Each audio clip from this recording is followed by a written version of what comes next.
तर राम भावांनो, स्वागत आहे नवीन एका ब्लॉगमध्ये. आणि आजच्या दिवसाची सुरुवात आपली ट्रॅफिक मधून झालेली आहे. इथं भरपूर गर्दी लागली होती गाड्यांची. आणि मग आदित्य भाऊन मी कॉलेजमध्ये पोहोचलो. कॉलेजमध्ये आपली एंट्री मारली, लेक्चरला गेलो आणि त्याच्यानंतर दुपारून प्रॅक्टिकल होतं इलेक्ट्रॉनिक्सचं. मग काही तेच इक्विपमेंट घेऊन खेळत बसलो. सर्व होते तिथं सांगत होते समजून, आणि इकडे दुसरे पोरं खेळत होते. घरी आलो, घरी बाजरीवर पाणी बघायचं होतं. मग काही ते पाणी बघितलं आणि बार द्यायचं होतं. मग त्याच्या अगोदर फटी भरली का नाही तेच बघायला गेलो होतो. फटी तर भरलेली होती. मग काही मी बार देऊन घेतो, तोवर घ्या तुम्ही लाईक आणि फॉलो करून. आणि मित्रांनो, आपले आता 51 फॉलोअर झालेले आहेत. ते लवकर आपल्याला 100 पर्यंत पोहोचवायचे आहेत. मग जेवढ्या लवकर होईल तेवढ्या लवकर तुम्ही 100 फॉलोअर्स करून टाका ना. आपलं एक नवीन चॅलेंज येणार आहे. मग आपल्याकडे घास कापायची बारी आली होती. मग घासरा परबमध्ये घास कापून घेतला.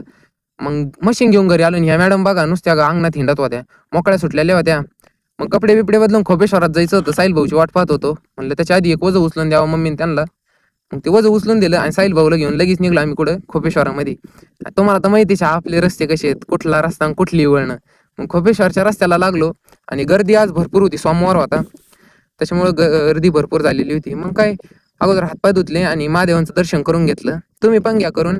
आणि तुम्ही कोणत्या गावचे ते कमेंट करून नक्की सांगा बरं का. तर आरती होती महादेवांची, मग तिथं थांबलो होतो. गर्दी भरपूर झालेली होती आरतीच्या वेळेस. घ्या दर्शन करून, भेटू त्याच्या नवीन ब्लॉगमध्ये. आणि फॉलो केलं नसलं तर फॉलो करून घ्या आणि यूट्यूबवर पण सबस्क्राईब करा.